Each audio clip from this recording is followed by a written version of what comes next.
tell us a little bit about you and how you ended up being a very big TikTok influencer when it comes to obesity and medications. Come on, Chase, tell us. Well, that happened by random chance, I'll be honest. So yeah, I'm Chase, by the way. I go by BourbonRx. And I got on TikTok as a hobby, essentially, just like everyone else. Just aimlessly scrolling, and then I was in the whiskey bourbon world at one point and just kind of got over that. I did it during the pandemic. And then I thought, what am I passionate about? What do I want to make a difference? And my thoughts were always to represent communities that weren't served well. So whether it be people with obesity, women in medicine, people of color, LGBTQ. And I thought, well, let's just break those topics down. And of course, the first one I thought of was obesity and how people are not treated fairly. And there's a weight bias and fat phobia in medicine. So I thought, hey, let's talk about it. And that's where let's talk about it came from while I was just sitting in my house aimlessly thinking. So, but yeah, I'm a nurse practitioner, actually. I'm board certified. This is going to be a lot of words. Adult gerontology, primary care, nurse practitioner. Ooh. Fancy words for I see 13 and above, and I have specialization in 65 and above. Wow. Wow. So yeah. And, but yeah, I mean, that's really, and then I just started talking about things from my perspective, using the education I have and the knowledge I have, but also from a relatable standpoint, because that's relatable. I was raised on a farm in Tennessee. Like I'm no better than anybody else. So I kind of wanted to bring that. I wanted to bring that to TikTok, not that there's anything wrong with wearing a suit and coat and all that stuff, but I just thought the way you see me on TikTok is the way I practice medicine. Like I connect and do all that. And I just thought there was a space that was missing for a normal person. Just so happens to have a degree. Yeah. But I want to talk highly educated. Highly educated. But I want to, connect and talk to people and make it where, you feel like you can watch it and be like, that's me. I get those words. That makes sense. So that's kind of where everything came from. Yeah. So, a little bit more like my background. So I graduated from Vanderbilt University in Nashville. Okay. So we saw outside the box cases, the worst of the worst or the weird of the weird. And cool. I moved to a town. I won't say it's small town, rural. It's like 65,000 people, but there are no obesity specialists in my town. Zero. So my goal was, when I started to practice, was bring forward thinking and new age treatments and medicine to a small town. Bring Vanderbilt to Owensboro, and be innovative, and so I think that's where my passion for all these topics came from. I talk a lot about GLP1s, but my goal was to learn things that people didn't know in my town. Yeah, that people didn't know. And I think Pat said earlier, the more millennial docs and younger, and I don't want to be ageist. Don't take this as ageist, but my goal is to be super progressive. And I think, and TikTok has given me a chance. It's been a blessing to bring that to people, to masses that not everyone you see is going to judge you. Not everyone you see is going to say you're overweight. So just, change that and all your health problems go away. So totally. I mean, it's been super cool. It's been super. To your point, I mean, you already mentioned there's already kind of, and I think we've seen sort of a deficit of, obesity specialists, or even not even specialists, but maybe even just doctors are comfortable with knowing about obesity, understanding that it's a chronic disease, understanding how it needs to be treated, that it's going to continue to reoccur, likely if you don't. And I think that that's why a lot of us have had a hard time being able to get any help. Like, why do you think that is? What's going on with like the medical system that they're not taking the time to educate around obesity, or maybe traditionally they haven't and they are now? I don't know, but could you give us some insight there? That's deep. I think, no, you're good. No, I love it. I think it's just the medical establishment, I think it's the medical establishment. I think that's the way we were, some education is, I remember in my training, like, I was not really taught about obesity, to be 100% honest. Like chronic treatment of it. We were taught, like, if you're obese, you're going to have a heart attack and have diabetes. Like, that's it. And so when you get in front of a patient, you just harp on that like crazy. And when, this is recognized by multiple medical associations, WHO, AMA, that obesity is a chronic disease. And I think, like I said, being, more progressive and trying to be innovative, I studied it when I got out. I did not learn that. I did not learn that at school. I did not. Yeah. And because, and I say it on my lives, like, I'm not an obesity specialist because there's board certifications, but GPs or primary cares, like, we have to learn when we get home. Right. We do. And, there's journals, and you search it out on Google Scholar, you look up all these things, up to date, all these apps we use. And I decided to learn about it myself and looked up the statistics and looked up how many people fail on calories in, calories out. And, and you learn that there's so much to this disease. It's, because a lot of GPs will look at diabetes or congestive heart failure, and they're so complex. And they look at obesity and they're like, you should just eat better. Like, it's not it, it's not it. So I just took the time, and like I said, I think it's the medical establishment. I think that's what it is. And this is why I appreciate what you're doing with this podcast, because you guys have voices. We have voices. The only way to make change is to be loud. Yeah. And here we are, being loud. That is definitely the goal. And I love it. I love it. Love it. Yay. Food has definitely been a very dominant voice in my head. That's not the main focus anymore. Dieting, exercising, and adding GLP1s through Ro is a game changer. I have such a sense of mental freedom since I started with Ro. Food no longer controls my thoughts. Family time used to revolve around food, and now it revolves around what we're going to go do together. You explain, so the pains of pre-authorization, and why are these insurance companies requiring that? Well, it seems obvious, but I just want to hear from you. No, I would say CYA, but yeah. It's a fantastic question. So prior authorizations, obviously, they are essentially your medical provider providing documentation that says that medication is medically necessary for you. That's what it is. And why are they requiring? Because it's so dang expensive. They don't want to pay for it. They just don't. And so they want us to label or outline, rather, why these are, appropriate for you, and you. They are, if I'm being completely transparent, the worst part of my job. Yeah. But it is a necessary evil, because at the end of the day, we take an oath to serve patients, do no harm, help, and at the end of the day, you pay us with co-pays and things like that, and insurance, and just like a plumber, electrician, or whoever you want to name, they're required to finish the job. Yeah. They don't come in and say, hey, you need a light bulb changed or whatever, and then just walk out. They change the single light bulb, or they change the light fixture, and that's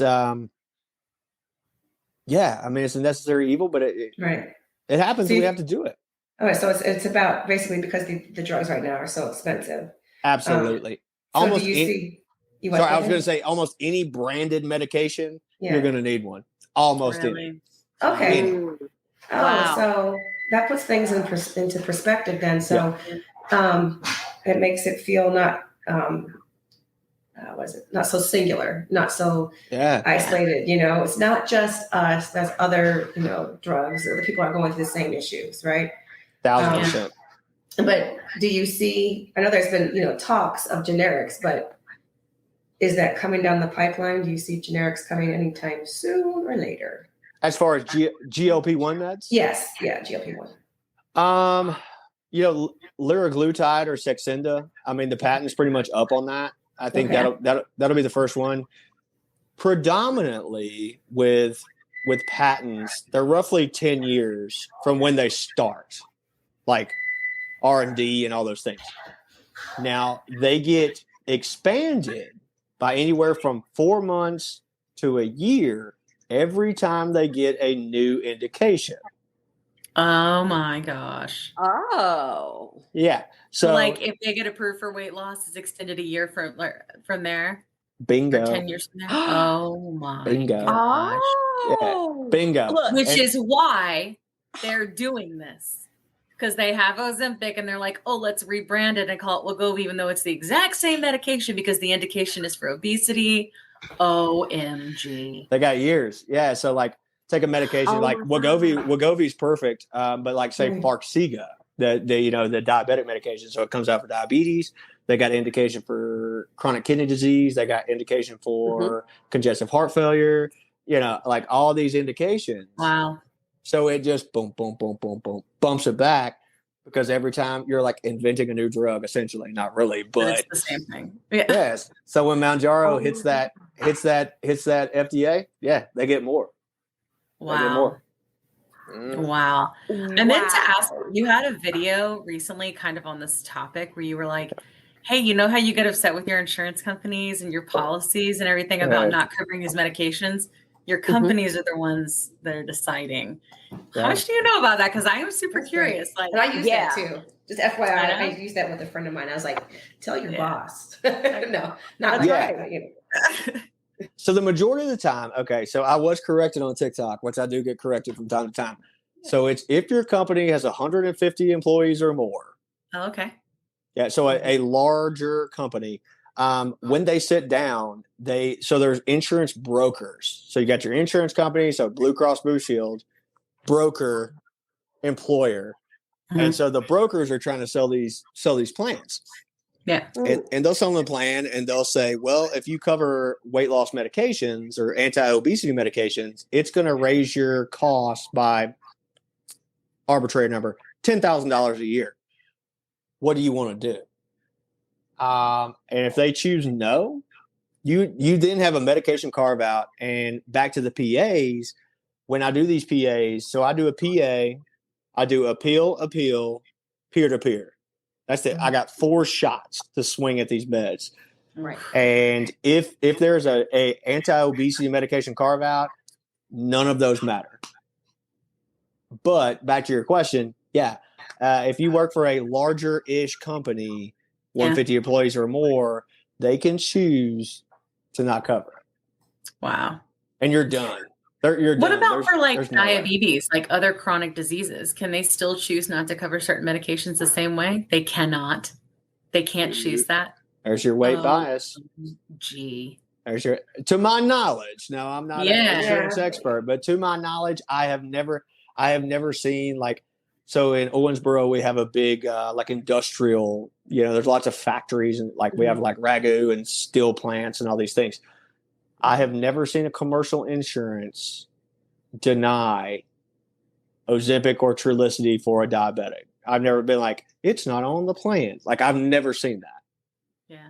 Wow. Okay. So do you see that like maybe a little bit of a bubble of hope, a trend where it's starting to make its little peeps? I do. No, I'm very optimistic. Actually, I'm very optimistic. Because I think a lot of people are waking up to what this is and the future implications if like preventative health versus reactionary health. Yeah. I think that's a big deal, and like actually the federal government and everybody there's a lot of things about rehospitalizations with congestive heart failure and all these things. Like I think it happened during the Obama era. I think that's starting to kind of hone in to we need to save money down the road and not now. Yeah. Okay. Yeah. And I think they're starting to bite. Like I think Wegovy and Saxenda are kind of my thermometer for insurance coverage. And Wegovy and Saxenda is improving each year, but we'll see. Yeah. I always have a question for BourbonRx because Hit me. It is like rapid fire, but there's controversy around GLP-1 medications being used to like quote unquote off label to treat obesity and metabolic disorders. Yeah. And can you share your take and why you believe people feel the way that they do about this, even though, like, for instance, Mounjaro is being effective in treating so many different medical conditions? Why is that such an issue? So let's clarify. Do you think, are you asking about the media, random people on TikTok, or other primary or other medical providers? All of those things. One by one. This is good. Yeah. Okay. So maybe, you know what? How about other medical professionals? Okay. Yeah. No, I can go with that. Just because they're not progressive. At the end of the day, okay, let's think about it. Like in my practice, I use things off label all the time. Metformin, Topamax, Viagra, all these things, lisinopril, Farxiga. I mean, all these medications, we use them off label all the time. Gabapentin. Gabapentin's a massive one that's used off label. So if just to like very generally, it's stigma. It's weight biased and weight stigma, or weight biased, I think would be the best terminology. It's weight biased that these providers think, well, it's FDA approved for that. Well, yeah. Pardon my French, but you didn't give a shit when you wrote the other stuff. Yeah. So why do we care now? Yeah. Right. And I get sometimes they don't want to, providers don't want to write it because it's a lot of legwork if it's not FDA approved to do the PAs and do all these things. But at the end of the day, we write meds off label all the time. And what's interesting, so I always try to practice evidence-based practice. That's what I go by. Okay. You look at the evidence statistically, Ozempic Wegovy, 16% weight loss. Mounjaro, 21.5 or 22%. Whoa, like we're fixing a problem. I don't care if the FDA says you can do this because the FDA doesn't control me. Yeah. But like statistically and from evidence-based practice, it's there. Yeah. So to answer your question, I think it's a little weight biased. I think it's again, I don't want to be ageist. I don't want to do that, but I do think it's I think it's an old school mindset versus a new school mindset. That's okay. I have to agree. In medical providers, that's personally what I think, because as you guys talked about when, before I jumped on, you said like death to diet culture. Death to diet culture. That is the most 1990s. Let's go on the Atkins. Let's do the things, all those diets. And like, and medical providers are so stuck. Yeah. I see it all the time. I see it with congestive heart failure meds. I see it with diabetes meds. I see it and so now it's just going to obesity, but it's just a little more rigid than most, unfortunately. Yeah. Unfortunately. Yeah. That makes sense. Yeah. Okay. That makes complete sense. But if we add another layer to that, why do you think, especially the diabetic community, feels so not all, but some members of the diabetic community are so pitted against the obesity community. That's an interesting in terms one. of these medications. That's an interesting one. I see the comments all the time. Yeah. I haven't. And really we thought do about want your perspective. Like don't like. Yeah. We're getting it from all other professionals on here too. Like, it's okay. Like, tell us what you think. Whew. Ooh, look, brace. I gotta take a deep. I gotta take a. I need a drink on that one. I don't really know. Okay, actually, I do know. I think it's all driven by the media, personally, because any of us on TikTok have seen Jillian Michaels. We've seen what was it? Good Morning America. Bethany Frankel. Bethany, is that skinny? Is that skinny girl? Yeah. Okay, I'm about to do a video on that. Skinny girl. We've got Good Morning America. It was done on, and all these things. And so I think the media has fueled that because it's clickbait, because people love it. People love chaos. They don't love. People love a villain. Yeah, well, they love chaos. They don't love a little puppy. They love the hurricane. Like that's what it is. Yeah. So I think it's a little media driven, and so I don't think no one would ever think about this if it wasn't on Good Morning America, if it wasn't on Jillian Michaels. And from not even a medical provider, from a human standpoint, I get, like, if you go to the pharmacy and you can't get your medicine, you want to blame somebody, because you're pissed, and then you get online and you're like, why is my Ozempic out? And then boom, it's because they're taking it for weight loss. That pops up on Yahoo News. Yeah, that's why they're pissed. Yeah, And at the end of the day, I made a video on it the other day. The fact is, it's the pharmaceutical companies not making enough, because there's an Adderall shortage, there's a Tamiflu shortage, there's all these crazy shortages. Yeah. It has nothing to do with obesity. It's just, I think it's sensationalism in the media. Yeah, for sure. Sensationalism. Okay, for sure. Personally. Yeah. Thank you. Yeah. Most definitely. Oh, that's a good.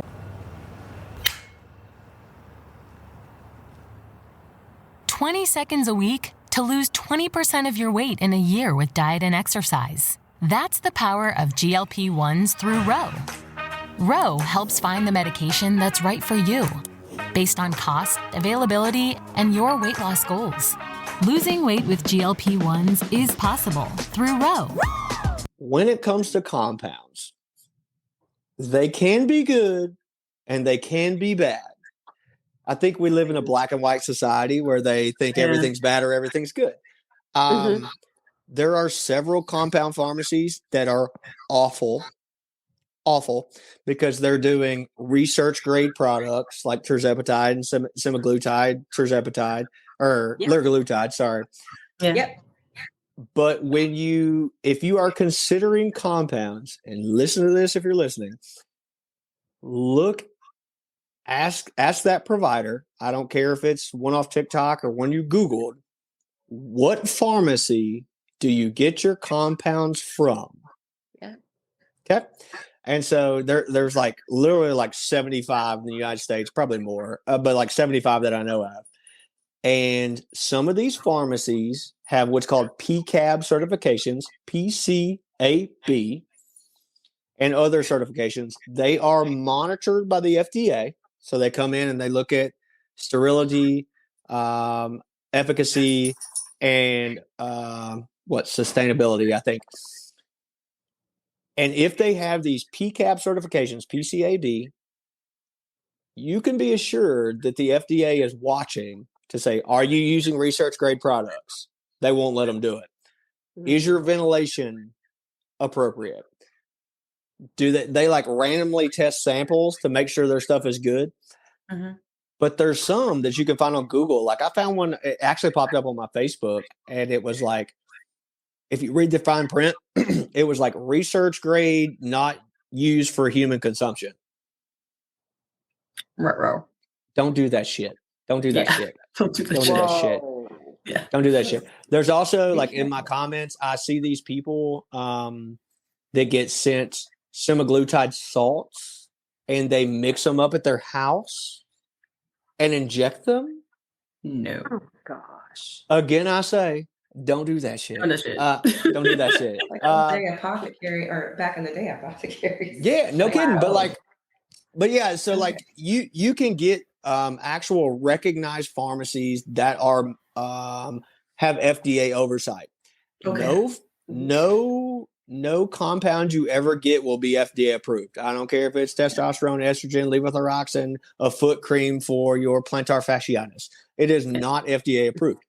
Yeah. But it can be FDA monitored. Key.